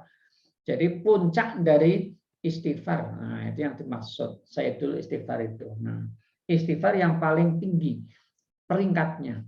Jadi istighfar itu bisa di ranking. Ini rankingnya yang paling tinggi itu. Nah, jadi istighfar ini juga disertai dengan pengakuan sebagai hamba Allah itu. Nah, coba kita baca lagi ya. Sayyidul istighfar an yaqulal abdu. Jadi puncak dari istighfar itu kalau seorang manusia berdoa begini, nah, berucap begini, Allahumma anta rabbi. Nah, ini kan pengakuan tentang rububiyahnya Allah itu. Nah, gitu. La ilaha illa anta. Keesaan Allah, la ilaha illa anta. Khalaqtani wa ana abduka. Allah pencipta. Yang menciptakan manusia. Dia menyadari Allah itu penciptanya. Dan dia menyadari sebagai hamba. Nah, kesadaran ini kan akan mengantar dia akan beribadah kepada Allah dengan cara yang sebaik-baiknya. Wa ana ala ahdika wa wa'dika mastata'tu, dan seterusnya sampai akhir itu. Lalu setelah itu a'udzu bika min syarri ma sana'tu. Karena kesadaran melakukan dosa itu, maka dia lalu berdoa, ya Allah, aku berdoa kepadamu dari keburukan yang aku lakukan. Nah, gitu, kesadaran itu. Walaupun boleh jadi keburukan itu baru pada level terbetik toh, belum diikuti dengan dorongan untuk melakukan, belum dilakukan. Nah, misalnya seperti itu. A'udzu bika min syarri ma sana'tu. Aku ulaka bi nikmatika alayya wa aku dzambi faghfirli. Nah, ini jelas permohonan pengampunan dari Allah Subhanahu wa taala. Fa innahu la yaghfiru dzunub illa anta. Pengakuan bahwa tidak ada yang mengampuni kecuali Allah Subhanahu wa taala. Ini puncak dari istighfar. Maka Nabi lalu bersabda, siapa yang mengatakan istighfar ini, meyakininya dengan penuh keyakinan, lalu dia mati pada hari itu sebelum sorenya, maka dia termasuk penghuni surga. Siapa yang membacanya di waktu malam dan meyakini isinya itu, lalu dia mati sebelum pagi, maka dia juga termasuk penghuni surga. Nah, silakan diamalkan. Nah, tetapi memang ini perlu dihayati dan diimplementasikan. Nah, gitu maksudnya ya. Dihayati maknanya, diinternalisasi, lalu dilaksanakan di dalam kehidupan sehari-hari. Sebagai hamba Allah itu, dia harus menghamba kepada Allah, harus tunduk kepada tuntunan-tuntunan yang telah ditetapkan oleh Allah Subhanahu wa taala itu. Nah, itu maksudnya ini. Jadi bukan sekedar ucapan lisan. Karena yang namanya iman itu bukan sekedar keyakinan, tetapi meyakini dan melaksanakan apa yang diyakini itu. Nah, jadi iman itu ucapan dan amalan. Maka unsur iman 3. Tasdik bil qalbi, percaya dan mempercayai dengan hati, lalu qaul bil lisan, diucapkan dengan lisan, lalu amal bil jawarih, implementasi dengan anggota badan. Nah, ini sayyidul istighfar. Nah, gitu ya, yang akan bawa dampak kalau orang mati maka dijamin masuk surga. Nah, karena difungsikan ini. Ini sama dengan Asmaul Husna itu. Nabi bersabda, Asmaul Husna itu man hafidhoha dakhalal jannah. Siapa yang hafal dan mau menfungsikannya dijamin masuk surga. Jadi bukan hanya hafal di luar kepala, maksudnya itu dipahami, dihayati, dilaksanakan tuntunan dan tuntutan yang ada di dalamnya. Kan dia mesti menjadi orang baik toh kalau mengimplementasikan Asmaul Husna itu pada dirinya itu. Nah, itu yang dimaksud. Nah, jadi di sini lafal yang paling banyak ya Astaghfirullahaladzim. Tetapi memang kemudian disempurnakan dengan ditambah pengakuan tentang keesaan dan lain-lain itu. Ya, gitu ya. Dirangkai. Yang paling banyak ya Astaghfirullahaladzim alladzi la ilaha illa huwal hayyul qayyum wa atubu ilaih. Nah, jadi istighfar itu sendiri sudah mengandung tobat, di belakang ditambah lagi wa atubu ilaihi. Aku bertobat kepada Allah Subhanahu wa taala. Baik, kemudian waktu-waktu istighfar. Kalau yang di dalam ayat waktu istighfar yang paling baik itu waktu pagi. Nah, 2/3 malam itu. Nah, itu yang paling baik sebelum fajar. Nah, itu ada ayat yang disebutkan. Nah, di situ. Wabil ashari hum yastaghfirun. Nah, gitu ya. Waktu sahur. Nah, di waktu sahur mereka itu mohon ampun kepada Allah Subhanahu wa taala itu. Wabil ashari hum yastaghfirun. Nah, ini salah satu ayat yang menyebutkan waktu yang terbaik untuk istighfar. Karena di malam itu digambarkan Allah itu turun untuk mengampuni hamba-hambanya yang memohon ampun kepada Allah Subhanahu wa taala. Dan istighfar pada waktu itu memang paling berat, ya, paling berat. Apalagi orang mau mendawamkan, mau melaksanakan secara terus-menerus. Tiap malam bangun, sholat tahajud, lalu salah satu kegiatannya adalah istighfar kepada Allah Subhanahu wa taala itu. Itu waktu yang paling bagus. Nah, silakan kalau mau dilaksanakan. Kalau jumlahnya di sini Nabi menyebut berapa? Mi'ata marrah. Nah, yang hadis nomor 1878, sesungguhnya hatiku terkadang lalai dan sesungguhnya aku bertobat kepada Allah dalam satu hari sebanyak 100. Nah, 100 kali. Berapa menit ini Mas Adit kalau mau dilakukan? 100 kali Astaghfirullahaladzim alladzi la ilaha illa huwal hayyul qayyum wa atubu ilaih. Sampai 10 menit enggak ini? Tidak sampai Pak Ustadz. Ya, enggak sampai ya. Nah, enggak sampai. Nah, itu kira-kira. Jadi kalau sehari semalam hanya meluangkan waktu 10 menit untuk baca ini mungkin. Nah, kan gitu mungkin.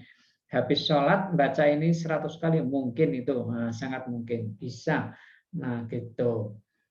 Bisa dibagi sholat 5 waktu 100 kan berarti 20-20 kan habis sholat itu. Nah, fil yaum karena ini fil yaum mi'ata marrah, dalam sehari 100 kali.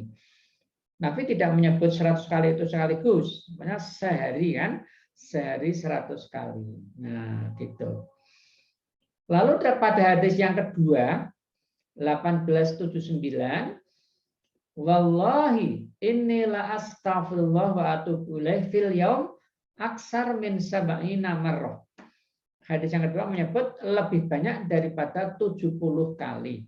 Nah, lebih banyak itu boleh jadi ya jadi 100 atau kurang dari 100. Nah, tapi lebih dari 70 kali itu. Nah, ini jumlah yang disebut oleh Rasulullah. Tapi yang penting adalah tobat itu, istighfar itu betul-betul diimplementasikan. Nah, gitu. Syaratnya kan tadi 4. Menyadari dosa, lalu bertekad tidak mengulangi dosa, lalu memohon ampun kepada Allah. Lalu kalau dosa itu berkaitan dengan manusia, hak-hak manusia, maka yang bersangkutan mengembalikan kepada yang bersangkutan. Nah, itu namanya apa? Tobat nasuha, istighfar yang beneran. Kalau hanya dalam ucapan tapi lalu ngulangi lagi, itu istighfarnya orang munafik, itu guyonan. Nah, itu guyonan. Nah, gitu. Itu dampaknya enggak baik. Nah, gitu, melecehkan Allah kalau seperti itu. Baik, lalu yang kedua, sifat Allah yang 99 dengan sifat 20. Nah, kalau sifat Allah yang 99 itu digali dari Al-Qur'an. Nah, jadi itu yang tertulis di dalam Al-Qur'an. Semua kan ada ayatnya. Cuman ayatnya tidak jadi satu. Kalau sifat 20 itu sebagian ada di Quran, memang disebut dalam Al-Quran, kitab Baqarah itu. Lalu yang lain itu adalah renungan akal. Nah, perenungan akal, kemustahilan. Nah, gitu kan. Misalnya Allah itu mukhalafatu lil khawadis. Itu kan nggak ada dalam Quran kan. Nah, gitu. Tapi dalam Qurannya kan laisa kamislihi sayun. Nah, lalu di dalam sifat 20 disebut mukhalafatu lil khawadisi. Jadi ini untuk menunjukkan bahwa Allah itu beda dengan makhluknya, tidak ada kesamaan. Nah, gitu yang dimaksud. Jadi yang sifat 20 itu rumusannya adalah rumusan berdasarkan logika kepastian menyangkut Allah Subhanahu wa taala itu. Nah, gitu. Wujud. Nah, wujud itu kan ya tidak ada kalau di Quran ayat yang bilang wujud. Nah, gitu nggak ada kan? Allah itu wajibul wujud, wajib adanya, itu kesimpulan akal bahwa alam semesta yang demikian rapi, teratur, berjalan mengikuti sistem, tidak mungkin nggak ada yang mewujudkan. Nah, mesti ada yang mewujudkan. Lah yang mewujudkan itu istilahnya wajibul wujud. Nah, itulah Allah Subhanahu wa taala. Nah, jadi itu ilmu kalam itu begitu ya. Jadi itu rumusan ilmu kalam itu ya, rumusan ilmu kalam itu. Ini mengimplementasikan tentang ayat-ayat Al-Qur'an, tapi dengan redaksi yang seperti itu. Jadi di ayatnya sendiri tidak ada. Nah, gitu. Kan nggak ada Allah itu wujud, kan nggak ada kan ayatnya kayak gitu. Nah, gitu. Wujud kita bako. Nah, bako itu kan juga tidak ada di situ. Nah, yang ada ayatnya kan kullu man 'alaiha fan wa yabqa wajhu rabbika dzul jalali wal ikram. Nah, gitu. Tapi ini kan enggak masuk dalam sifat yang 99 itu. Nah, maka yang ilmu kalam itu nanti lalu ada sifat wajib, ada sifat mungkin, ada sifat mustahil. Nah, gitu kan? Ini rumusan akal ini. Sifat mustahil itu tidak mungkin Allah itu tidak ada. Nah, misalnya kayak gitu. Nah, jadi itu beda dengan yang 99 sifat, itu memang tekstualnya di Quran begitu. Nah, gitu. Kalau yang sifat-sifat dalam ilmu kalam ini, baik sifat yang 20 sifat wajib, maupun sifat mungkin, maupun sifat mustahil, itu adalah rumusan akal. Tetapi substansinya sama dengan Al-Quran. Nah, tetapi statementnya, kata-katanya beda. Nah, mukhalafatul lil khawadis, kan nggak ada Qurannya yang betulnya kayak gitu. Yang ada yang laisa kamislihi syai'un itu. Nah, gitu ya Mas Adit. Jadi ini rumusan ilmu kalam. Nah, gitu. Makasih Ustadz atas jawabannya. Terima kasih. Mudah-mudahan kami bisa mengamalkan terkait istighfar di 2/3 malam. Yang Ya. kedua tadi Pak Ustadz, untuk kami imani atau kami tularkan kepada keluarga terkait misal anak-anak saya sering tanya tuh, misal terkait sifat 20 terus sifat-sifat 99 tadi, yang lebih baik kami sampaikan kepada keluarga kami khususnya Pak Ustadz, Berarti kami yang tetap menyampaikan bahwa sifat Allah itu yang 99 sesuai dengan Al-Asmaul Husna yang ada di Qur'annya Pak Ustadz. Kalau yang untuk dihafal Siap. dan dihayati lalu diimplementasikan ya yang 99. Kalau yang 20 lalu ada yang sifat wajib, sifat mustahil, sifat mungkin, ini dalam rangka untuk menjelaskan Allah itu siapa, peranannya apa, hakikatnya seperti apa, lah itu pakai yang sifat-sifat di ilmu kalam ini. Nah, gitu maksudnya itu. Ini kan dalam rangka untuk menanamkan tauhid, sifat-sifat itu disusun oleh para ulama itu. Nah, jadi arahnya ke sana ini. Ini tujuannya tujuan pendidikan ini. Nah, penanaman tauhid. Kalau kita debatan sama orang ateis misalnya, yang dipakai sifat 20 itu tadi. Nah, gitu. Argumennya itu argumen akal di situ. Nah, gitu. Argumen yang rasional di situ. Nah, kalau pakai Asmaul Husna kan enggak kena. Nah, gitu ya. Enggak kena. Jadi orang mengamati alam semesta mengantar kepada kesimpulan bahwa pasti ada penciptanya. Nah, itu yang diuraikan di sifat 20 itu. Nah, gitu. Sesuatu ada, tidak mungkin ada dengan sendirinya, mesti ada yang mengadakan. Nah, itu bicaranya pakai sifat 20 tadi. Nah, jadi untuk mengajar pakai ini. Nah, ini ilmu tauhid ini, namanya ilmu tauhid. Nah, ilmu yang mengantar kepada tauhid kepada Allah Subhanahu wa taala itu. Nah, jadi ini pakai akal ini. Kalau nggak pakai akal nggak bisa. Jadi mengajar ilmu tauhid ini, ilmu kalam, kalau gurunya nggak pinter, logikanya nggak jalan, susah. Ini mesti cari orang yang pinter dan bisa menjelaskan secara rasional, ilmiah, empirik. Nah, itu maksudnya ini. Nah, guru-guru tauhid harus kayak gitu ya, harus pinter berdebat. Baik Pak Ustadz. Nah, Pak Ustadz, ya berarti harus kita ajarkan ke anak-anak juga Pak Ustadz. Terima kasih Pak Ustadz atas jawabannya. Jazakallah khairan. Wabillahi taufiq wal hidayah. Wassalamualaikum warahmatullahi wabarakatuh. Saya kembalikan ke Pak Akbar. Waalaikumsalam warahmatullahi wabarakatuh. Baik, terima kasih banyak Pak Ustadz atas penjelasannya. Terima kasih banyak Pak Adit. Selanjutnya Pak Ustadz, sini ada pertanyaan lagi dari Ibu Silvi. Kepada Bu Silvi kami persilahkan. Terima kasih Pak Akbar. Assalamualaikum Ustadz Zuhad. Waalaikumsalam. Baik Pak Ustadz, saya ingin bertanya. Yang pertama, apa amalan-amalan untuk orang tua kita yang sudah meninggal? Kemudian bagaimana cara kita berbakti kepada orang tua yang sudah meninggal? Kemudian yang ketiga Pak Ustadz, apakah sampai pahala membaca Al-Quran kita kepada orang tua kita yang sudah meninggal? Terima kasih Pak Ustadz, itu pertanyaan dari saya.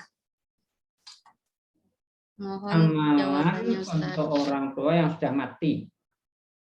1.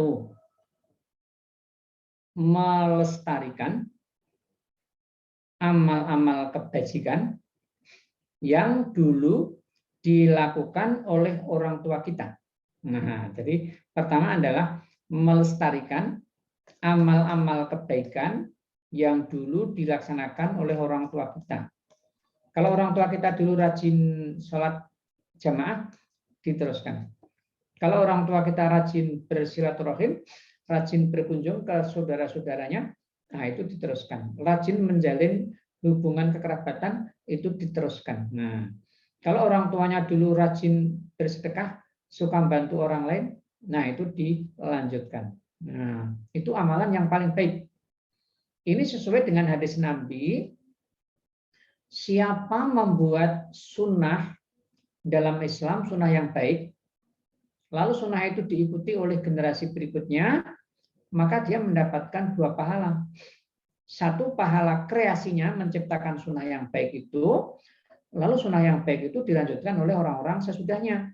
Maka kreator mendapat pahala tambahan sebanyak pahala yang melaksanakan di belakang hari. Nah, jadi kalau anak-anaknya nanti yang melaksanakan banyak, cucunya juga banyak yang melaksanakan, meneruskan itu, maka kalau pakai rumus MLM, dan lainnya kan makin banyak itu. Nah, jadi pahalanya makin banyak.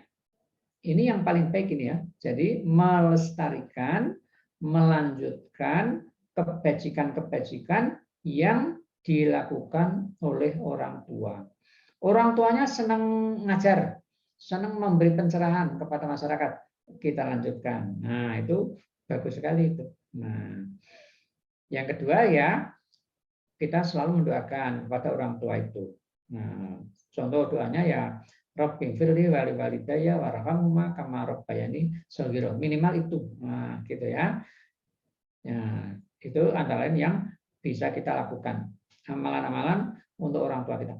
Yang ketiga, kalau kita itu berhasil dididik oleh orang tua menjadi anak soleh dan kita melakukan aktivitas-aktivitas yang baik, maka otomatis orang tua kita mendapatkan pahala dari amalan yang kita lakukan.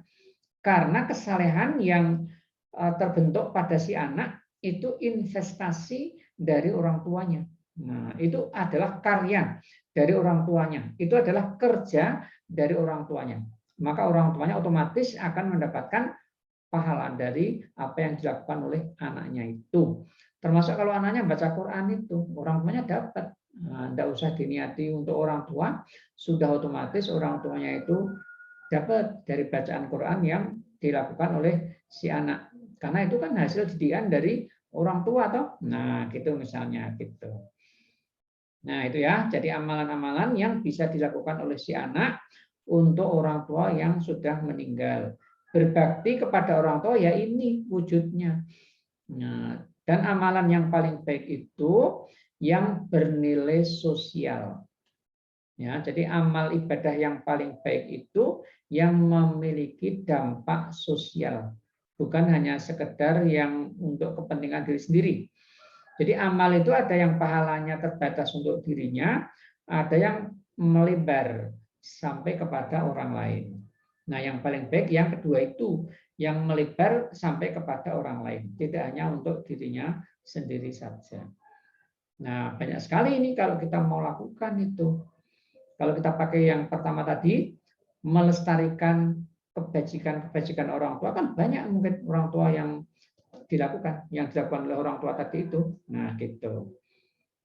Nah, silakan tuh dicatat apa saja kebiasaan orang tua yang masuk kategori baik, lalu lanjutkan. Kan banyak anak yang tidak bisa melanjutkan kebaikan-kebaikan orang tuanya, toh? Banyak sekali yang tidak bisa. Orang tuanya punya lembaga pendidikan, anak-anaknya malah nggak mau ngurusi lembaga itu. Nah, kan durhaka pada orang tuanya. Kalau orang tua punya peninggalan lembaga pendidikan, maka yang paling baik melanjutkan usaha itu ya anak-anaknya dikembangkan lebih lanjut. Banyak orang tua wakaf untuk lembaga pendidikan, setelah orang tuanya mati, malah wakafnya ditarik oleh anaknya, dipakai untuk bikin rumah sendiri. Kan malah mematikan dia amal usaha orang tuanya. Ya toh, banyak loh yang kayak gitu. Nah, orang tua wakaf untuk masjid. Setelah orang tuanya mati, malah masjidnya dibongkar, tanahnya dipakai untuk rumah sendiri. Nah, kan nggak bagus itu. Nah, ini anak durhaka kalau begini. Tidak melestarikan kebajikan yang dilakukan oleh orang tuanya. Nah, maka nilai-nilai ini harus dipahami ya, harus dipahami. Kita supaya punya kontribusi untuk melestarikan pahala orang tua kita. Nah, orang tuanya suka ngajar ngaji, anaknya harus melanjutkan. Mungkin malah tidak hanya sekedar ngajar ngaji, menghimpun guru-guru ngaji untuk melaksanakan kegiatan mengajar Al-Quran. Nah, atau lebih lanjut, lebih tinggi dari itu. Nah, gitu. Tidak hanya sekedar sama, yang baik diusahakan lebih baik, nah, lebih tinggi levelnya dari itu. Baik, saya kira itu ya, Bu Silvi tadi. Baik, terima kasih Pak Ustadz. Kami kembalikan kepada Ibu Silvi. Terima kasih Pak Ustadz Zuhad atas pencerahannya. Assalamualaikum. Waalaikumsalam.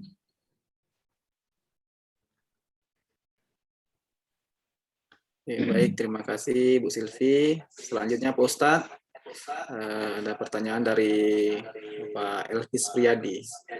Pada Pak Elvis, kami persilahkan.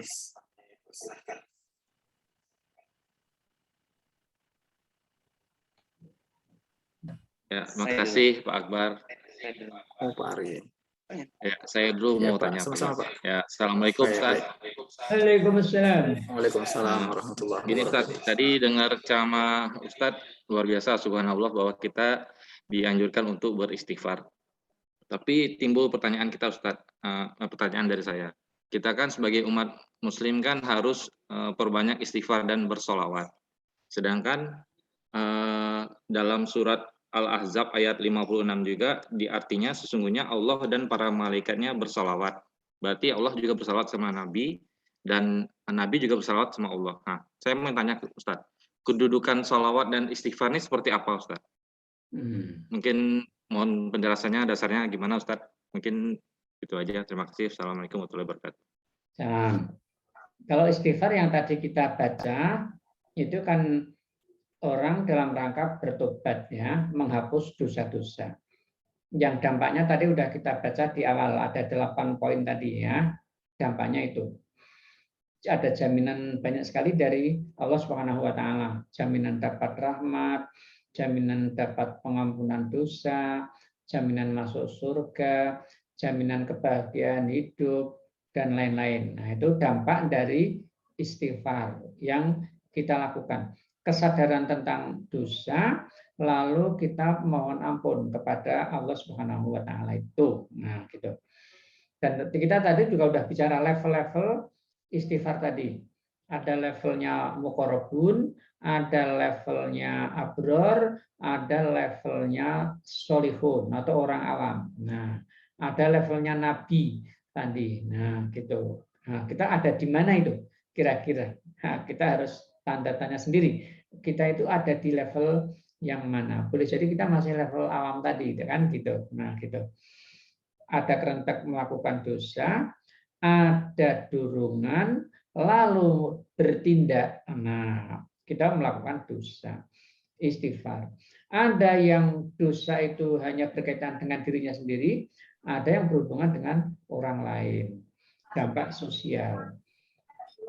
Itu istighfar ya, yang tadi kita bahas. Kalau sholawat itu lain lagi. Surat Ahzab yang mengatakan innallaha wa malaikatahu yusholluna 'alan nabi ya ayyuhalladzina amanu shollu 'alaihi wa sallimu taslima. Ini adalah perintah kepada kita untuk berselawat kepada Nabi.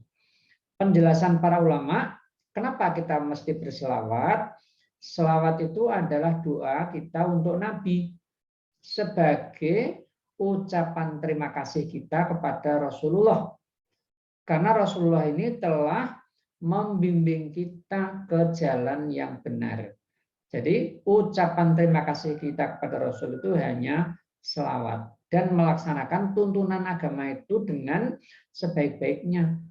Bukan kita memberi uang kepada keluarga Nabi. Nah, jadi mudah tak? Hanya membaca selawat. Itu adalah bentuk rasa terima kasih kita kepada Rasulullah Shallallahu Alaihi Wasallam itu. Nah, gitu maksudnya. Selamatnya Allah itu memberi rahmat. Selamatnya malaikat yang memohonkan doa. Selamatnya manusia ya memohonkan doa kepada Rasulullah itu tadi. Nah, jadi beda. Sholawat dan istighfar ya sangat beda. Dua hal yang berbeda. Nah, gitu. Yang sholawat nggak ada hubungan dengan dosa-dosa ini. Nah, ini ucapan terima kasih kita kepada junjungan kita Rasulullah Shallallahu Alaihi Wasallam itu. Makanya orang yang tidak mau berselawat itu masuk kategori pelit. Lawang hanya mengucapkan selawat saja kok tidak mau. Nah, gitu. Minimal kalau Nabi namanya disebut, kita baca selawat. Shallu alaihi. Shalli alaihi. Atau Allahumma shalli ala Muhammad. Nah, gitu ya. Atau sallallahu alaihi wasallam. Nah, gitu ya. Silakan dibaca, dibiasakan.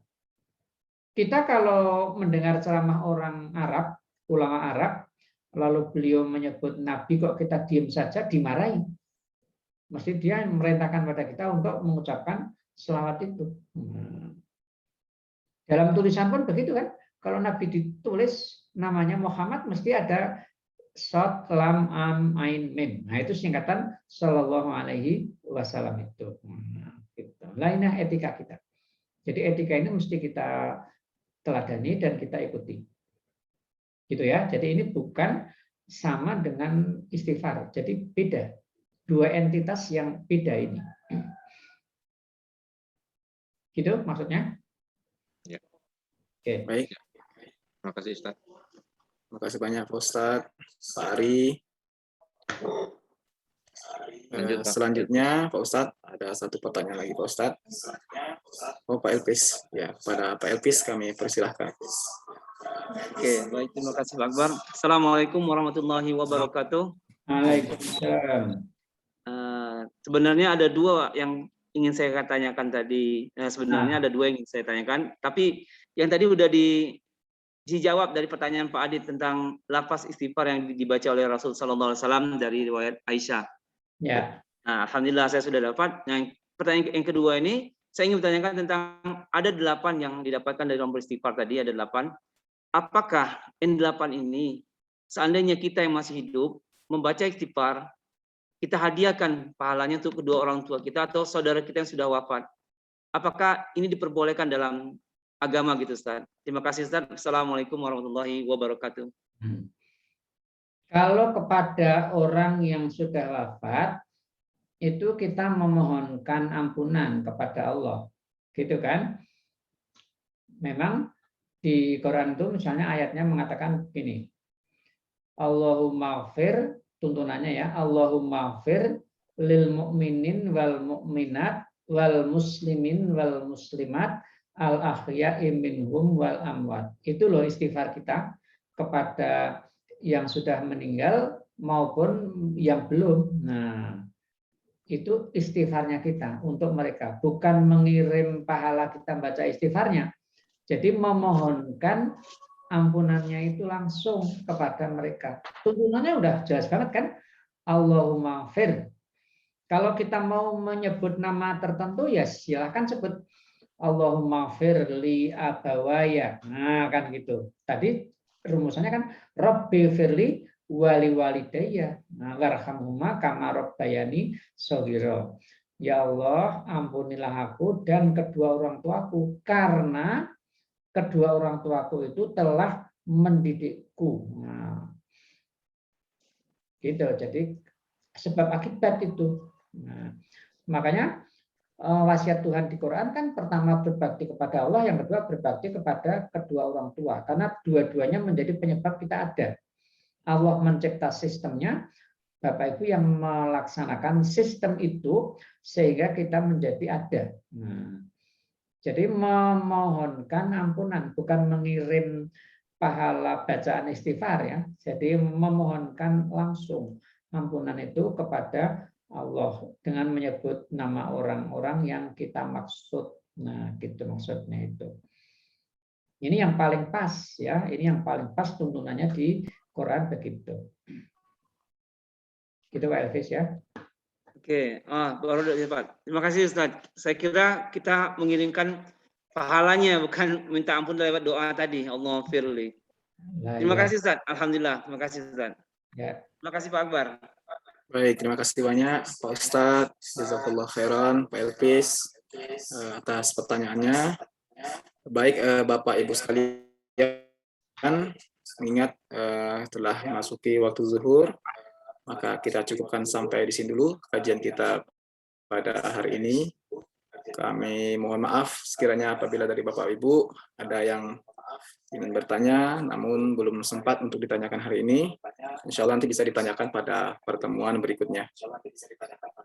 Baik Bapak Ibu sekalian, untuk mengakhiri kegiatan kita pada siang hari ini, mari sama-sama kita tutup kajian Islam kita pada hari ini dengan membaca doa kafaratul majelis.